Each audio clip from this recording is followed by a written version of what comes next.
Today we're on DAF Dalet at the Mishnah, and we're going to talk a lot about Tumah and Tahara over the next several days. So it's important for us to get our terminology right and to understand the principles of Tumah and Tahara, at least a rudimentary working knowledge. There are many details of the laws of Tumah, so we're going to present them as what we need for now, and then we'll present more a little bit later. The principle of Tumah is such that the Torah talks about the idea of a high form of Tumah that can transmit Tumah to another non-Tumah item, and that non-Tumah item also contracts Tumah but has a lesser form of Tumah than the origin. And then that lesser form of Tumah in the secondary item can transfer Tumah to a tertiary item with an even lesser form of Tumah until eventually it stops. Okay? So that's the process of the transmission of Tumah. It's a basic idea. After 4? Well, it depends. You see, this is the thing. It depends on what the item that we're dealing with. There are human beings, there are utensils, and there are food items. Food items and utensils can become a rishon and a sheni l'tumah, and a human being also becomes tameh and can transmit tumah and his tumah is transmitted to a rishon and a sheni as well. Now, if the highest level of tumah is what we call avi avos hatumah, which is the father of fathers of tumah, and that is a corpse. Any human being that touches that, or a utensil that touches that, also becomes an av hatumah. But it doesn't become avi avos, it becomes an av hatumah, which is one level below. If a human being who's an av hatumah touches a utensil or a food item, that utensil or food item becomes a rishon l'tumah. If that food item, or actually if it's a utensil, and it comes in contact with a food item, so that food item becomes a sheni l'tumah. Now, here's where it gets interesting. So a sheretz, if it touches a food item or a kli, the food item or a kli becomes a rishon or a sheni l'tumah. Now, where it becomes interesting is that there are two types of holy foods. One is truma and one is kudshim. Truma are the tithes that we give to the kohen. Kudshim are sacrificial food items that are used in the course of bringing a korban, such as flour for a mincha or such as meat from an animal sacrifice. Those can contract an even more insignificant tumah.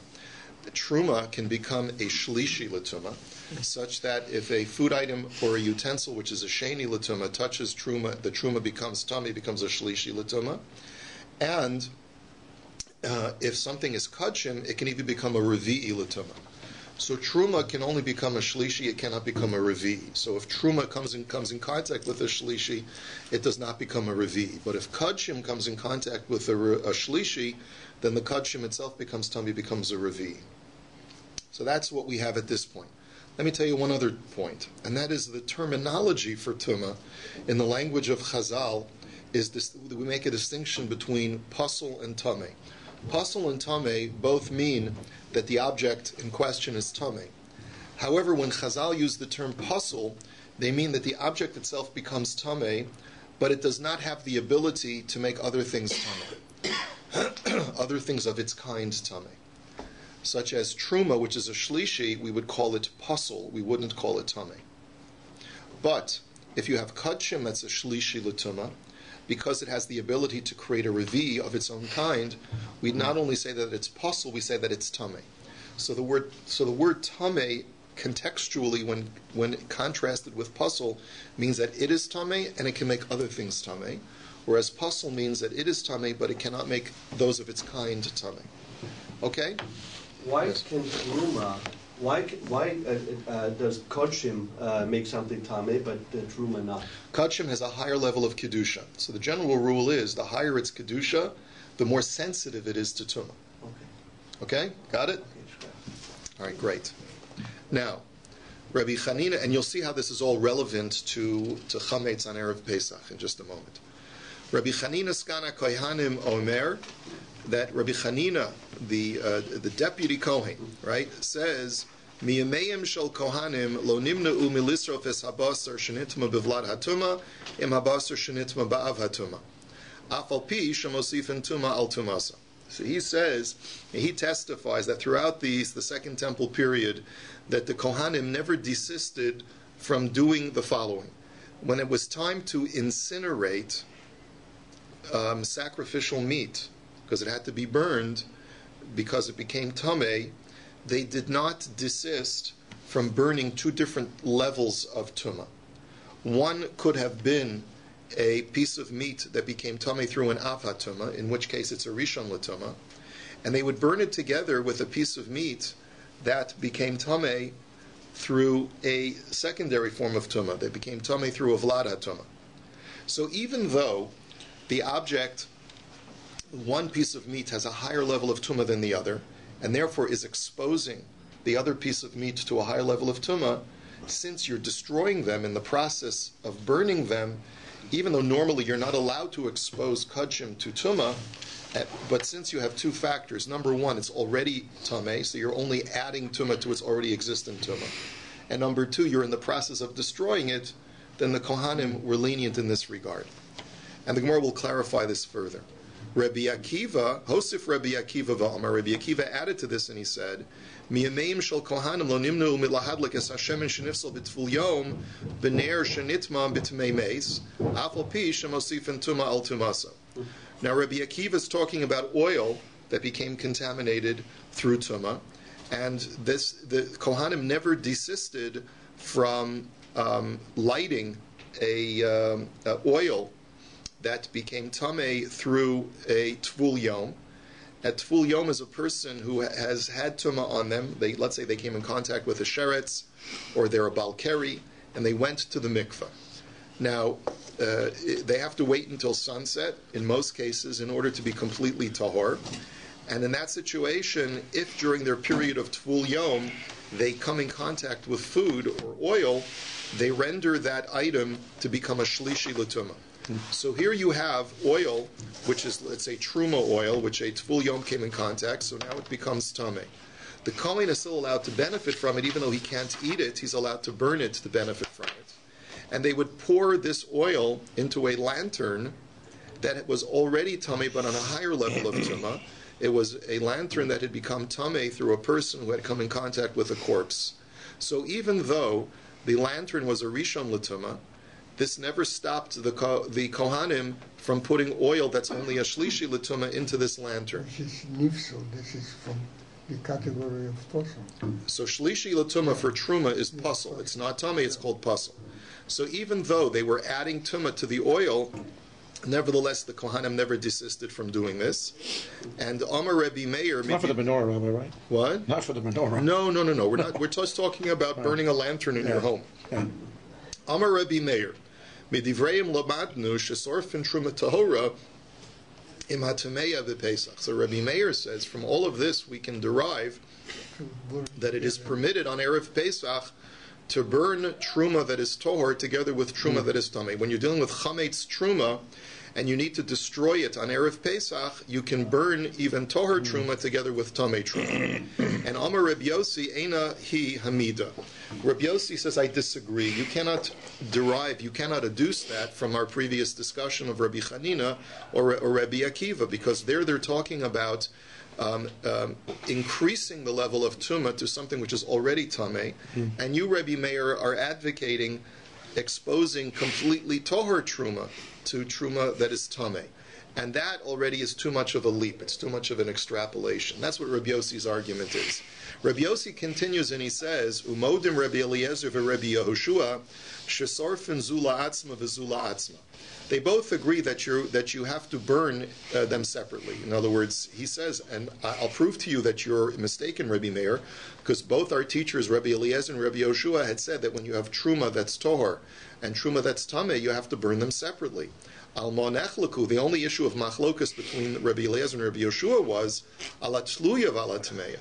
When you have a truma that's safek tameh together with truma that's vaday tameh. Rabbi Eliezer omer tisarif zula atzma v'zula atzma. Rabbi Yehoshua omer shtein ke'echas. Rabbi Eliezer says in that case they also have to be burned separately, and Rabbi Yehoshua says they can be burned together. But everyone agrees that when you have completely Toher Truma and completely Tamei Truma, that you have to burn them separately. The Gemara is now going to go very much in depth and to analyze these things. Mechte. So let's examine this. Basar shenitma bivlad hatuma mai havi sheni. Let's go back to the first case of Rabbi Chanina Skana Kohanim. He said that the Kohanim felt very comfortable burning meat that became Tomei through Avlad HaTumah. Avlad HaTumah is another way of saying a Rishon L'Tumah. Now, if meat comes in contact with a Rishon L'Tumah, what is the status of the meat? Sheni. It's a sheni. That's what the Gemara says. It's a sheni. Ki sarif le bahadi basar shenitma ba'av HaTumah mai havi sheni. Now, the Kohanim felt comfortable taking a piece of meat that was a sheni L'Tumah and burning it together with what? With a piece of meat that became Tomei through an Av HaTumah.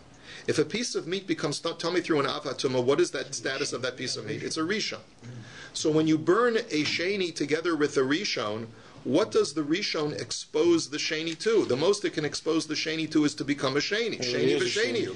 It already is a Sheni. That's the Gemara's question. So what's the big deal? Yeah. You're not doing anything wrong. You're not exposing the Sheni to a higher level of Tumah by burning it together with a Rishon. So my Mosif lo Tumah al Tumah soika. So what addition of Tumah is there here? Amar Rav Yehuda hacha bivlad vlad askin and dahavi le shlishi ukasavar shlishi muter lasoso sheni. So Rav Yehuda clarifies. He says, no, we have to reinterpret the Mishnah to mean that we're not talking about a piece of meat that came in contact with a Rishon L'Tumah. It's a piece of meat that came in contact with a Sheni L'Tumah. A piece of sacrificial meat that came in contact with a Sheni L'Tumah has the status of what? Shlishi. A Shlishi. And the Chachamim, the Kohanim felt comfortable burning a Shlishi together with a Rishon, Sheni. in which case you upgrade the Shlishi from a Shlishi to a Sheni. Gotcha. So now the Gemara asks the following, and that's the Chiddush of Rabbi Chanina. Okay? So now the Gemara's question is, Vaha ein ochel mitame ochel. But 1 second, you're working under the premise that one piece of meat can expose another piece of meat to additional tumah. But that doesn't work. One piece of food cannot be metame another piece of food. The Tanya, yachol yehi ochel metame ochel, as the Brisa says, you might think that one piece of food can be metame another piece of food. Tamul omar v'chiyu tanmayim al zera v'nafal minivlasam alav tamehu. The Torah tells us a pasuk. It says that when water falls on a seed, and then tumah is exposed to that seed, the seed shall become tameh. The way that the Torah writes it is tamehu. The word hu is a miyut, meaning that hu tameh ve'ein osa kayotze bo tameh. That only it is tameh, only the seed is tameh, but the seed cannot make another seed tameh. Unless it's wet. From 1 second. Sorry. From here we see. No, but I'm saying, right, but if there's one seed touches another seed, it cannot make the other seed tameh. So the Gemara says, you see from here, that one food item cannot make another food item tameh. So there shouldn't be a problem, even if one's a shlishi and one's a rishon. The shlishi can't make the rishon, the rishon can't make the shlishi into a sheni. So the Gemara now says, Hanicha le'Abaye da'amar lo shanu ela b'chulin aval b'truma v'kachim osa keyotzebo. So Abaye qualifies that brisa. Abaye says that that's only true for chulin, for non-holy stuff. For non-holy stuff, do we say that food cannot make food tameh? But when it comes to holy stuff like truma and kachim, then food can make food tameh, and then it works out well. Our Mishnah is telling us that even though the food is kachim, even though one's a shlishi and one's a rishon, because it's kachim, the rishon upgrades the shlishi to a sheni, and that was what the Kohanim did. And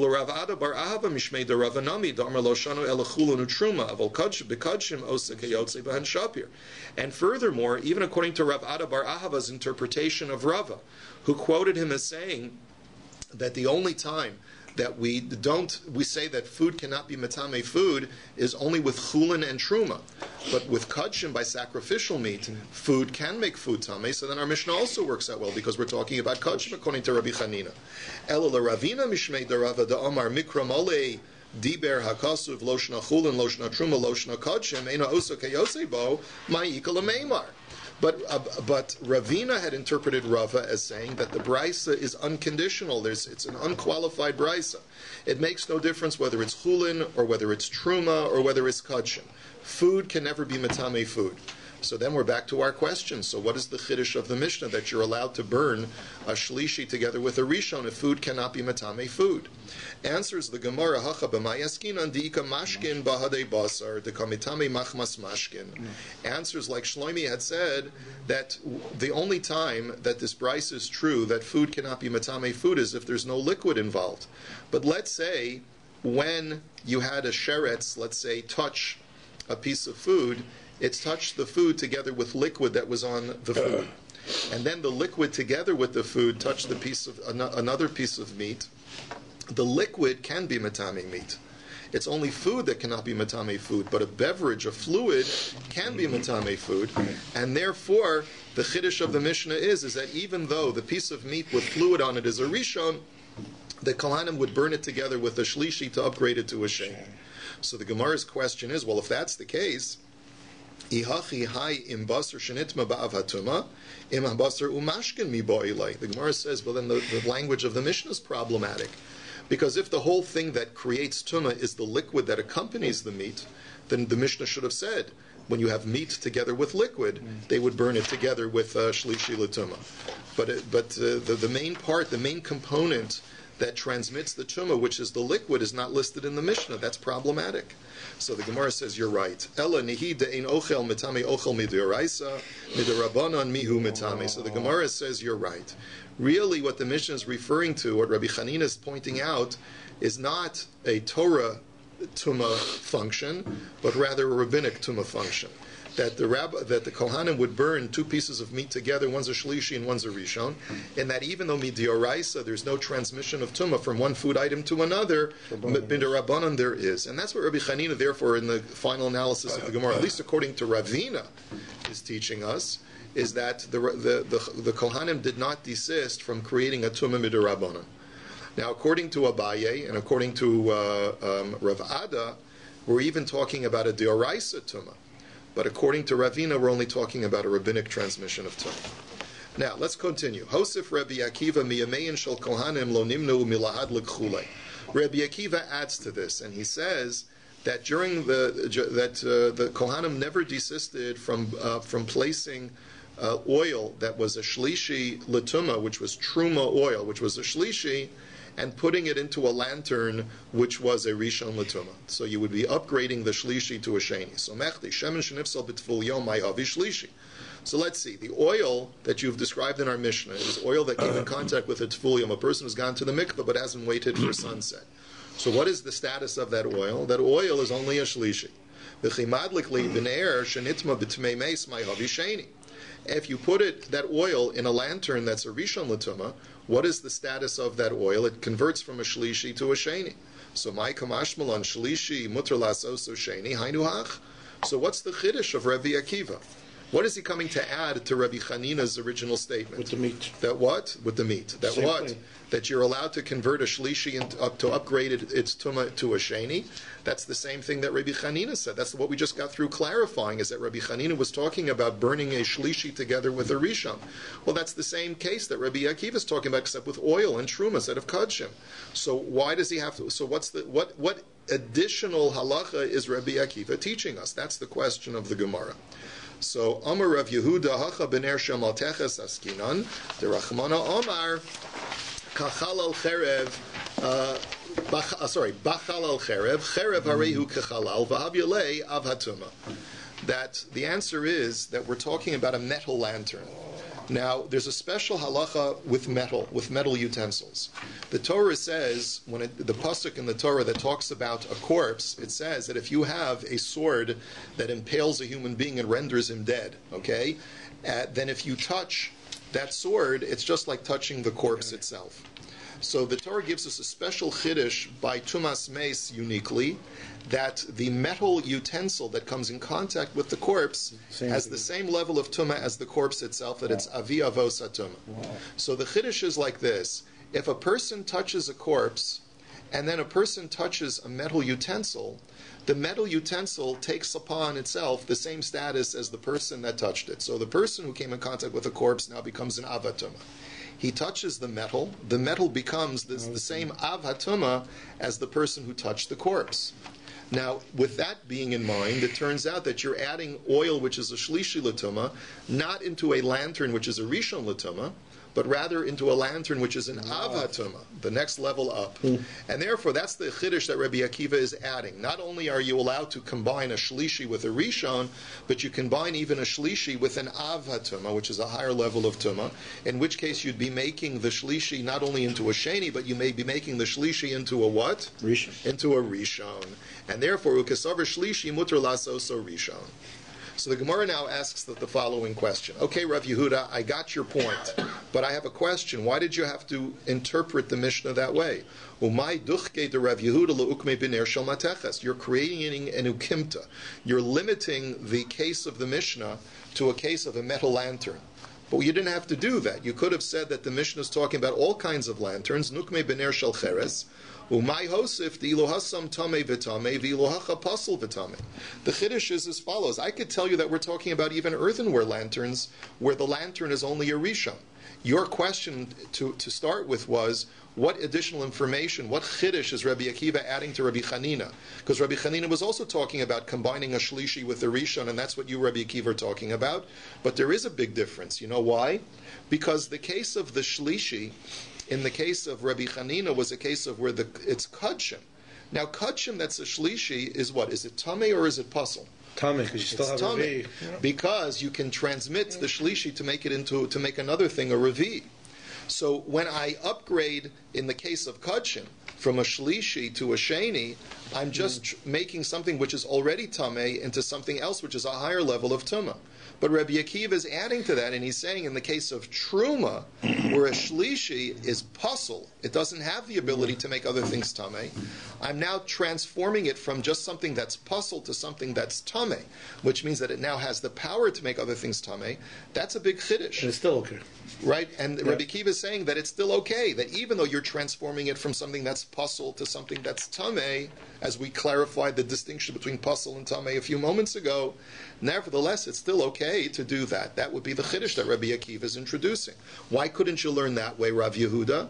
The Gemara answers, Omar Rava masnisin kishise. The answer is because the language of the Mishnah was problematic to Rav Yehuda, and it forced him to tell us that we're talking about a metal lantern. Because my iria detani ner shenitma b'tmei meis, nisni shenitma b'sheretz. Why was it necessary for the Mishnah to say that the lantern became tameh through a corpse, through a person who had come in contact with a corpse? Say the lantern became tameh stam, and it's a rishon l'tumah. It could have become tameh through any source of tumah. It could have become tameh through a sheretz, by coming in contact with a sheretz. Why did the Mishnah dafka choose this example? So ela ezehu davar shechaluka tumaso beitumas meis l'sheretz have omer zemateches. The answer is because the Mishnah was addressing a halacha which is unique to the laws of tumas meis. And what halacha is unique only to the laws of tumas meis? That the law of metal utensils. That metal utensils absorb the very same status as that which transmitted tumah to them. And that's why Rav Yehuda concluded that we must be dealing with a metal utensil that becomes an avatuma, and that's the chiddush of Rabbi Akiva, that even though you're upgrading the shlishi up to a rishon because it's coming into contact with an avatuma, it's nevertheless okay. Okay, Amar Rava. So now Rava says the following statement: Shma mina kesavar Rabbi Akiva tumas mashkin l'tamei acherim deoraisa. We can infer from Rabbi Akiva's statement that you're allowed to put truma oil, that's tameh, into a metal lantern. We can infer from this that the power that liquid has to make other things tameh is a din deoraisa. Now we're going to learn later on that liquid, as far as its ability to make other things tameh, is a machlokes, whether that's midoraisa or midorabanan. Rashi explains that kahani tanoi de pirkin de amri lakaman she'ein mashkin mitami ochel min haTorah el midorabanan. That there's going to be an opinion on DAF Tezayin, which will be Shabbos' DAF, that the ability that liquid such as oil has to be metame other food is only a rabbinic function, but it doesn't work midioraisa. What about this pasuk? One second. So 1 second. The Isal Kadaitach de'in mashkin metam Menachem ela midirabanan my tosefes de'osif Rabbi Akiva de'omer she'Hashem she'yishlishi asur rishon umabekach hainer avatuma ki asur rishon lahashem and my mahani le'acharei shelo yitame acherim. He says, look, if you're telling me the whole chiddush is that you're turning this oil from a shlishi to a rishon, but if this rishon doesn't have the ability to be matame other things, then really Rabbi Akiva is not adding anything to the chiddush of Rabbi Chanina, because you're just making it puzzle, just like it's really the same pisul as it previously was. It's really not adding anything to any chiddush to what Rabbi Chanina was saying. What's your question, Shlomi? The pasuk we learned at the bottom of the Yadalad. Right, so that pasuk only tells me that food cannot be metame food. It doesn't tell me anything about liquids. No, but it talks about the mayim. No. Mayim is there. No, mayim there is a machshir. The water itself is not tamei in that pasuk. The water there is a primer. Right. It allows the seed to be makabel tuma. Here we're talking about the water itself is not the source of. You're talking about a tamei liquid. We're talking about a tamei liquid. The liquid itself is tamei. So there's going to be a machlokes whether liquid that has become tamei has the ability to be matame food. Just like a solid, in other words. Correct. Okay. Correct. So if everyone agrees a solid does the Raizel. Right. The question is if a liquid does the Raizel or the Rabbanan. That's right. Okay. So this is the issue. So that according to Rabbi Akiva, the only way that Rabbi Akiva is really adding new information or like a new chiddush is only if you hold that liquid can be metame midioraisa. The Isal Kadaitach de Rabbanan, because if you're going to argue that it only is metame midiorabanan, so mechte. So let's think about this. Hai ner, mai komahanya lahai shemen. How does this lantern? What does this lantern do to transform the oil once you put the oil, which is a shlishi, into the lantern? Ili ifsule gufe hapasul v'koi. Because if it's only going to make the oil unusable, make it puzzle, so that it cannot be metame other things, it doesn't add to that status, so then it already is puzzle.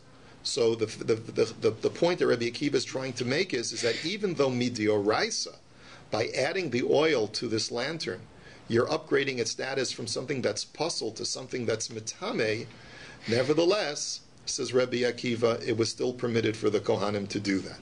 So the Gemara says, Mimai, Dilma letame acher midirabanan. But the Gemara says, not necessarily so. Maybe the chiddush of Rabbi Akiva is that even though midioraisa, it's still only puzzle and it's not tameh, it doesn't have the ability to be matame other things.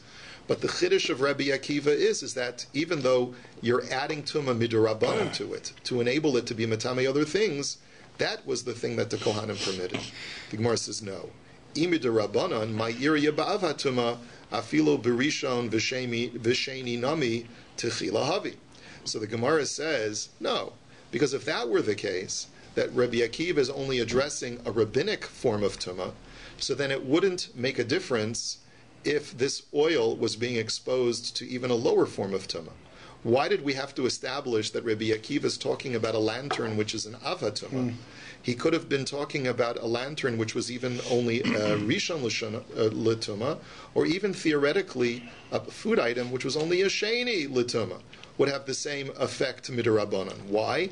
Now here's a new piece of information that you need to have, which is that the Rabbanan not only the Rabbanan were gozer many gezeros to create a safeguard around the laws of tumah, and one of the safeguards that they created is that when liquid becomes tameh, it doesn't matter what the source of tumah is.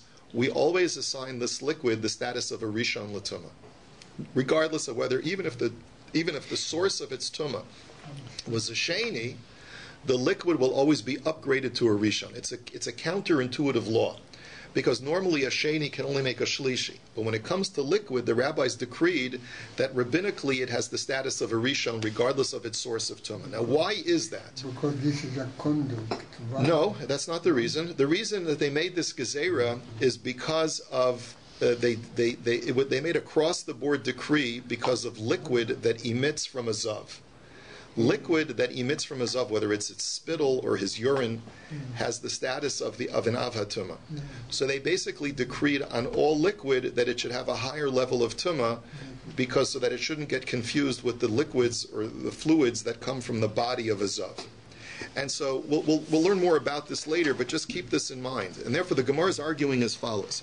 If Rabbi Akiva's whole point was to tell me that it's okay to cause a truma that's a shlishi l'tuma to come in contact with a source of tuma, it shouldn't make a difference whether that lantern is a nava tuma or even just a rishon l'tuma. He could even be exposed to a sheni l'tuma, because that would also upgrade the shlishi to a state of being a rishon.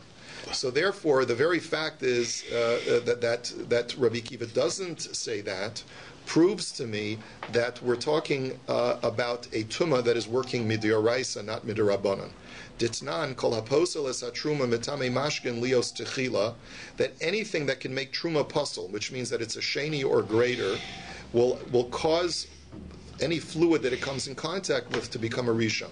Chutz mitvul yom, except for a tvul yom, which means that if a tvul yom comes in contact with fluid, that the fluid remains a shlishi l'tumas. But in all other cases, the Chachamim made a takana that all fluid has the status of a rishon l'tumas. Elishma mina deoraisi. So you see from this, the fact that Rabbi Akiva doesn't tell us an even bigger chiddush, that that he doesn't, or that he distinguishes rather, but as to what type of lantern you're dealing with, must mean that he's talking about a tuma deoraisa, not just a tuma derabanan.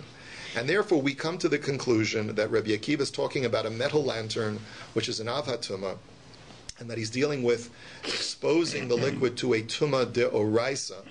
And therefore, you have to say that Rabbi Akiva disagrees with the opinion later on that says that liquid can only become tamei and be matame other things midirabanan. Okay? One discusses that it's being burnt, like it's not just being joined, it's in the fire.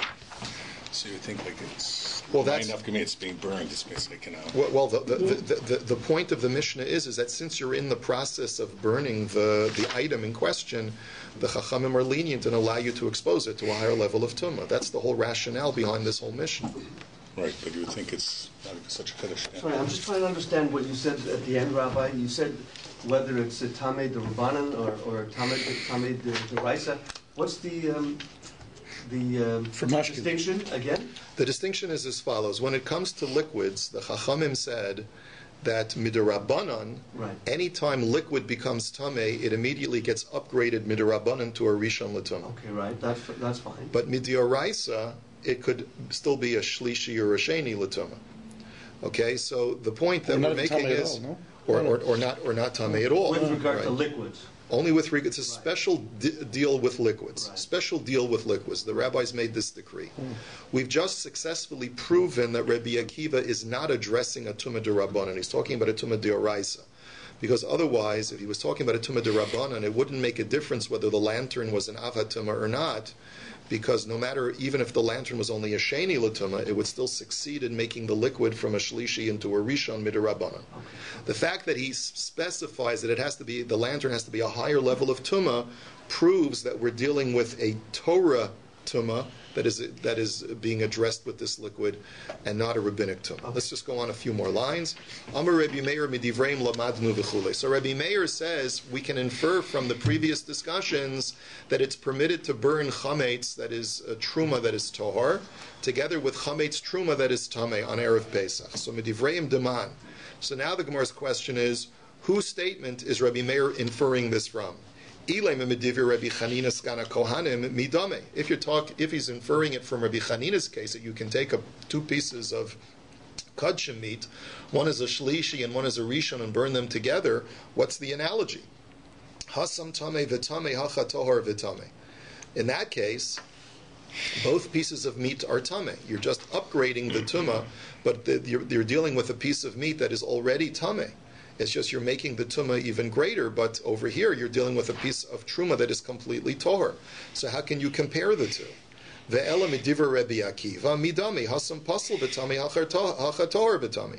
And from Rabbi Akiva's case also, both the oil and the lantern are tamei. The oil is pasel, but it's still tamei. right? So granted, maybe the oil can't be metame other things, but at least it itself is still tame. That's the definition of the word puzzle, right? But over here, you're dealing with truma that's completely tor. So again, it's not Chametz, analogous. You mean chametz? Huh? What? Isn't it chametz that you're dealing with here? Tor v'tamei? Yes, that's right. Yeah. Right here, you're dealing with chametz, but chametz truma. Chametz truma. Okay. That is one is tahor and one is tame. So the Gemara says, "Nema kesava Rabbi Meir masnisin ba'av hatuma deoraisa uvlad hatuma derabbanan." So let us suggest that Rabbi Meir is of the opinion that our Mishnah, going back to the case of Rabbi Chanina, is talking about where one piece of meat is completely tamei midioraisa, and it came in contact with an av hatuma midioraisa, and uvlad hatuma derabbanan, and the piece of meat that is a lower level of tuma only came in contact with a tuma that is tuma midirabanan, the midioraisa tohar ma'alya. And therefore, what Rabbi Chanina is addressing is that not only did the rabbis permit you to burn two pieces of meat which are both biblically tamei, but even when one piece of meat is biblically tamei, and the other piece of meat is only rabbinically tamei, which means biblically it's completely tahor, you're still allowed to burn them together. Even though you just made a tamei. Right. Umay midivreihem, midivrei Rabbi Chanina skana kohanim. And therefore, when we say that it's midivreihem from their words, it means from the words of Rabbi Chanina, who says that even though biblically one piece is completely tahor, it's still permitted to burn them together because you're in the process of destroying them. So too over here by chametz, like Rashi points out, it would seem that during the 6th hour, when the chametz is now usher for achila, it's almost like it's being assigned the status midirabanan, just like the piece of meat in Rabbi Chanina's case. In Rabbi Chanina's case, the piece of meat is designated with a tuma dirabanan. So too, on Erev Pesach, the truma that is tohor is also designated with a stigma midirabanan, and yet the rabbi still allowed you to expose it to a tuma deoraisa because you have to destroy it anyway. So that's the comparison that is being made between the case of Rabbi Chanina with the two pieces of meat, and the case of Rabbi Meir, which is the two types of truma, one that is tohor and one that is tamei. And we'll hold it here for today. Sure. What would be the situation where a piece of meat would be tamei the rabbanan, but tahor the raisa? In any number of cases. The rabbis, if you take a look at Rashi, Rashi gives you the example as follows. Let's see.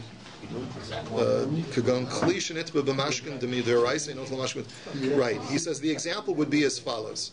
A kli that became tamei through liquids. Now the liquid could be tamei, but midioraisa, liquid cannot be metame a kli.